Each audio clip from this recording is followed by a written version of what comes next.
Hey guys, just a quick reminder, the giveaway is still going on, so if you're interested in entering, comment down below with the hashtag NC2. You can also join the Discord channel, send me an email at nocounters.nocombos@gmail.com, or of course send me a message on my PlayStation Network ID, which I'll link in the description down below. Enjoy the video and good luck to all the entrants.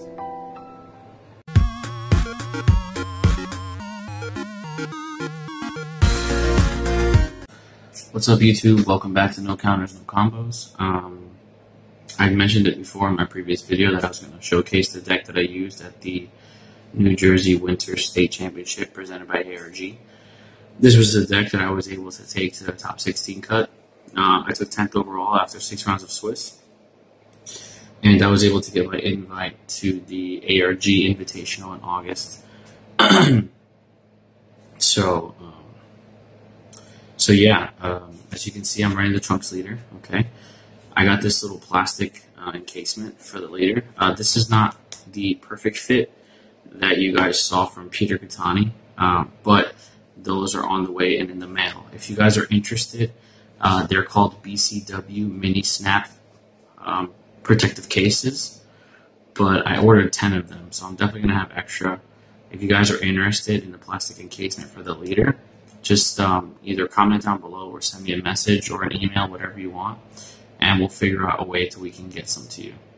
But anyway, let's get into the deck. So the Trunks leader, the auto is when you combo with a card that's cost two or more, you get to draw a card. He awakens at 4 life, draw 2 cards. The backside, he has the auto when you attack, you draw a card, and he also the auto when you combo with a cost of 2 or more, you get to draw a card. So this deck is about comboing and drawing. Like, it's ridiculous how much you can do it. And I just love drawing cards. Like, drawing cards feels so good, and having a book in your hand is amazing. So yeah, so that's the leader. Let's get into the deck. This is a red-blue Trunks build. So we have 4 Kaba. Kaba's the best 1-drop in the game for offensive purposes. This is your Awakening card. What I like to do is I like to see Kaba as early as possible, so I'll try to mulligan really hard for Kaba. And if I get 2 in my opening hand, it's fantastic. So I'll summon it, I'll attack, I'll ping myself for 1, and I'll just kind of hold the other one in my hand until I get to 5 life. Because a lot of people will leave you at 5 because they don't want you to awaken. So I just sit on till 5 life and use Kaba on turn 5 for awakening, and then I'll go on my shenanigans from there. But Kaba's a really good card. Then we're doing the Champa line. This is the 1-drop Champa that you look at the top 7 cards for a Champa and add it to your hand. He's really good. He's chargeable, if anything. It's a 5k combo. But he also searches your double strike Champas, which are right here, which is crucial in this deck. This is how you do a lot of damage. You know, do double strike combo with the leader. So you do double strike and you get to draw off the leader. So the card replaces itself and you gain 10k. So this Champa searches this Champa, and also this Champa, the 6-drop. For the most part, I didn't really use the 6-drop too much in actual gameplay. I did get it off once. It's a 25k triple strike, but its auto is that when you bring it out, you blow up all of your opponent's cards that are 15k or less, so it comes in handy. But for the most part, this is searchable red energy, and you need a lot of red energy in this deck. Because most of your cards are red, so if you want to play multiple threats per turn, you're going to need multiple red energies. So that's why I run all these Champas here. It worked out really well. The ratios were really good. I wouldn't consider changing that because it just worked really well. Then we have the 3 BCC promo Gohan. I'm sorry, 4 BCC promo Gohan. This card's really good. So what I like to do with him, believe it or not, is I'll attack. I'll use the auto to draw a card, and then I'll just combo with the Champa, the double strike. So then I'll draw a card up front. There's just so much you can do with this deck.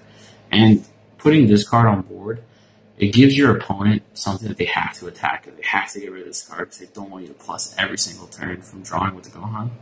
So I like it. It's a 5k combo. It does take 2 red energy, which is kind of expensive in this deck because you don't really charge after a certain turn because you have enough energy to put all your threats on board. But getting 2 red is easy because this whole deck is red. I don't like to see this card in my opening hand. I kind of like to draw into it But sometimes, depending on who I'm facing, I will, if I have it in my opening hand, I'll keep it. Then we have 3 Jiren. This deck doesn't really play Destruction, but Jiren is like a walking nuke for 2 reasons. He can attack active battle cards, which is amazing in this game right now, and his first attack when he attacks a battle card is 30k. Nobody's going to combo 30k to save a battle card, so most of the time that's an easy kill. I mean, because he restands after that first attack, you have the option of either attacking their other battle card if they have multiples on board, or going into the leader for 20k double strike. So you're removing a threat on board and then possibly doing 2 damage to your opponent. It's just really good, and it's another card like Gohan where if this is on the board, your opponent has to get rid of it because it's just going to restand next turn and just cause more havoc. And then I ran 1 of the Super Saiyan 3 Goku. The only reason this card is in the main board is because originally I thought the tournament was going to be best of 1, and this card really poops on Cell because the 5-drop can't pop it, so there's no way of, they kind of neg on that chain there. I mean, they're still going to dump your hand, but you don't lose anything. But if I knew it would have been best of 3 from the beginning, I would have never used this card. And honestly, I never even summoned this card. Like, it was just chargeable energy the entire time. So if there's one change I would make to the deck is to take this out. To put what? I have no idea, but I just wouldn't use this card. In theory, it was good, but I just never really needed it. And then the last card I play is my spicy tech for the deck. It's 1 Assassination Plot. Assassination Plot is a really good card because it's only 4 energy and it blows up your opponent's board up to 30k. So if you're playing like somebody who has all the blockers, like the Golden Frieza with all the blockers, I actually did it round 1. I Assassination Plotted a Golden Frieza. He had 3 Goldos and 2 Sorbets on board, and he was tapped out. So I was like, Assassination Plot, and I just swung for game because he had nothing to protect himself. This card is spicy. Your opponent does not expect anybody to be playing this, so when they see it, they're just like, what card is that? I've never even seen it before. And, it's because up to 30k, you can actually get rid of big bombs. So, like, I use this to get rid of a KL, I use it to get rid of a Cell. Like, it actually came in clutch, like, a lot of times during the tournament, but I definitely would not use more than 1. That's just, it's a 1-up, that's it. So that's it for the red. Now we're getting into the blue.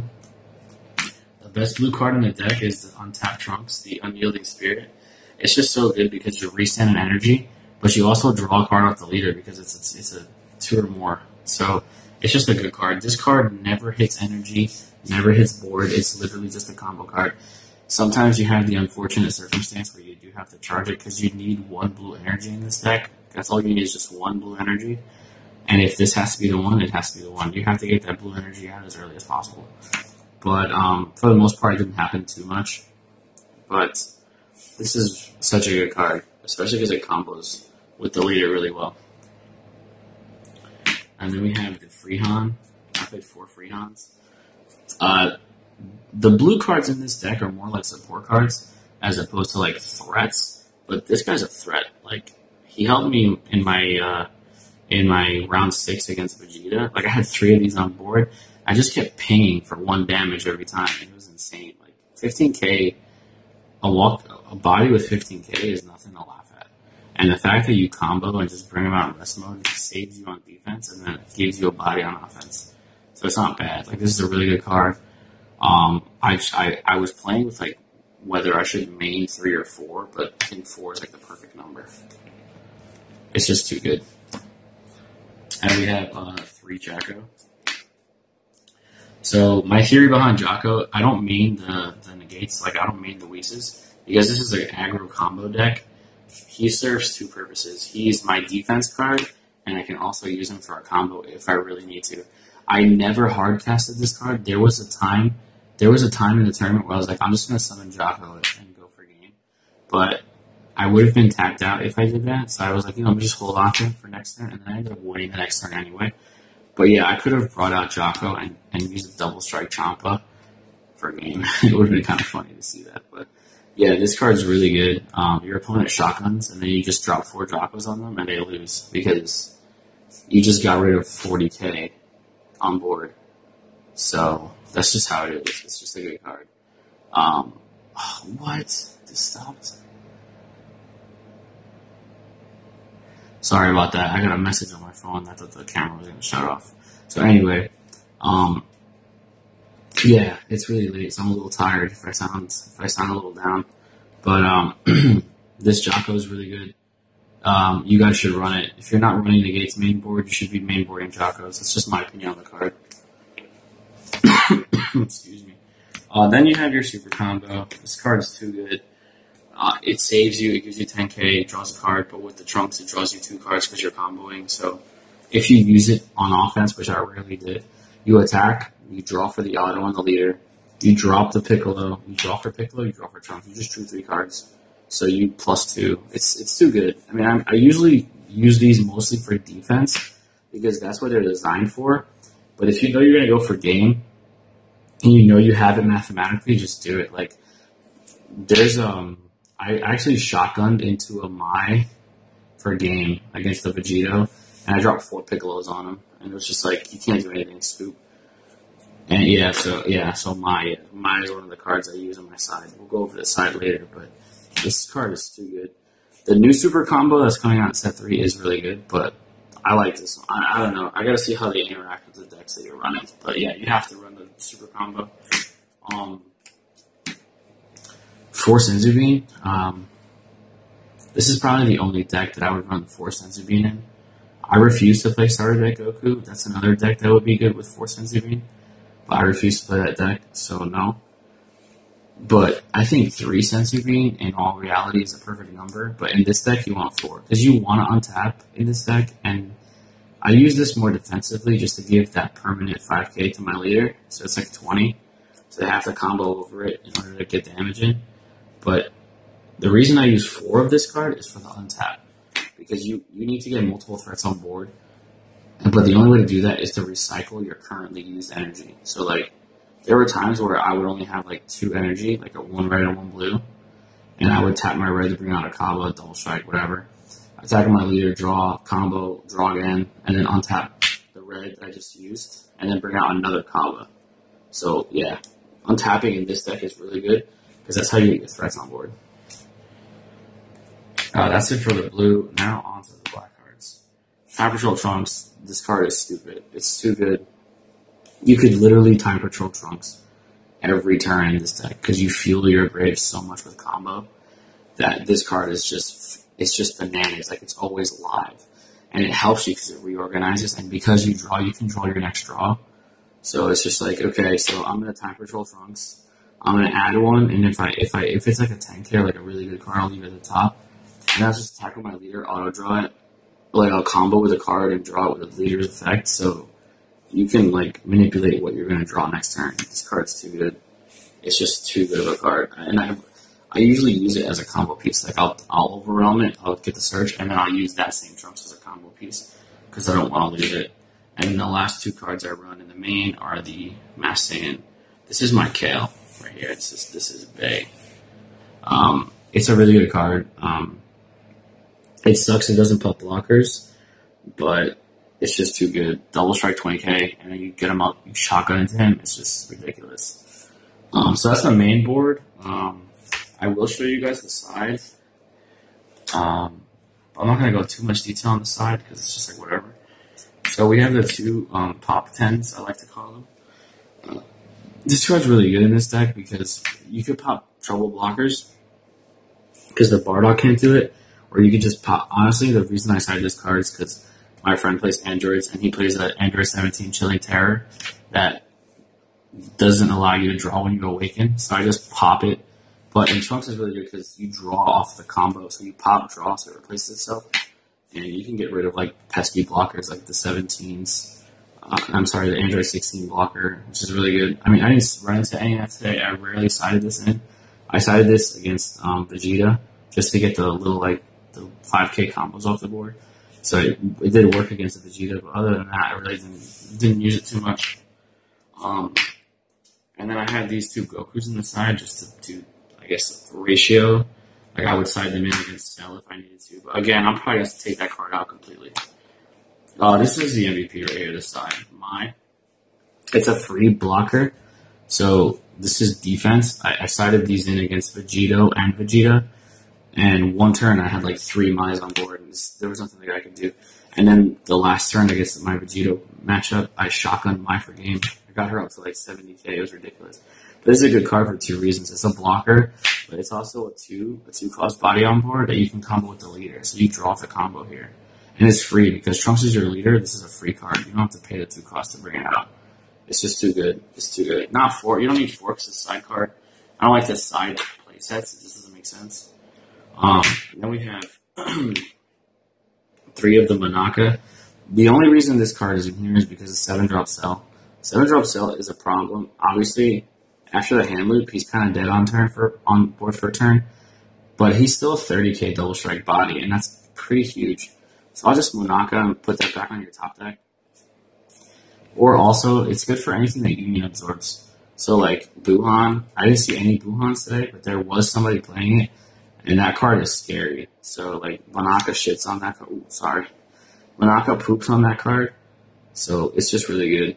And I also use this against my Goku Black matchup just to bounce back to 8-drop because they have to evolve in order to pop the energy, but I still lost that matchup. But this is a good card for the sideboard for sure. And then I do side the 3 negates, self-explanatory. You know, against Vegeta, against anything aggro, the mirror, which I knew wasn't a possibility. But yeah, this is a really good card.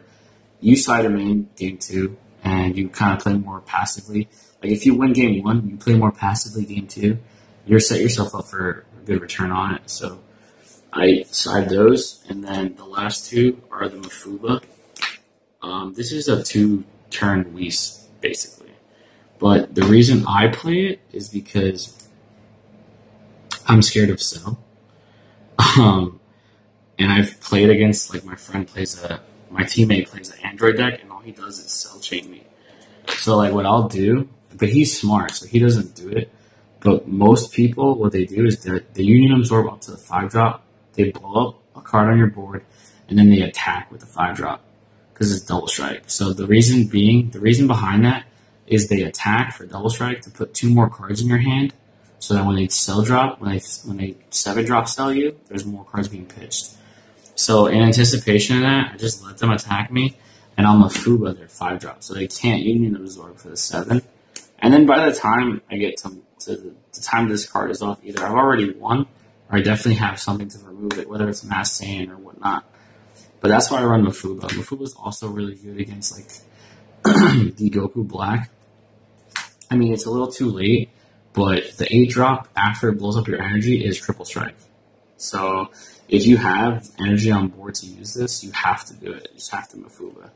But it's tough because they just blow up your energy. It's crazy. But yeah, this is mainly for Cell. I'm Mafuba the Mecha Frieza, the dual attack Mecha Frieza. I'm Mafuba that because that's a pretty good card too. But that's it, guys. Like, I'm sorry, I'm really tired. I know this wasn't a really great video, and I do apologize for that. But I just wanted to get it out there to show you guys that it is possible to get an invite with a rogue leader. This game is all about skill and all about the pilot and not the passenger.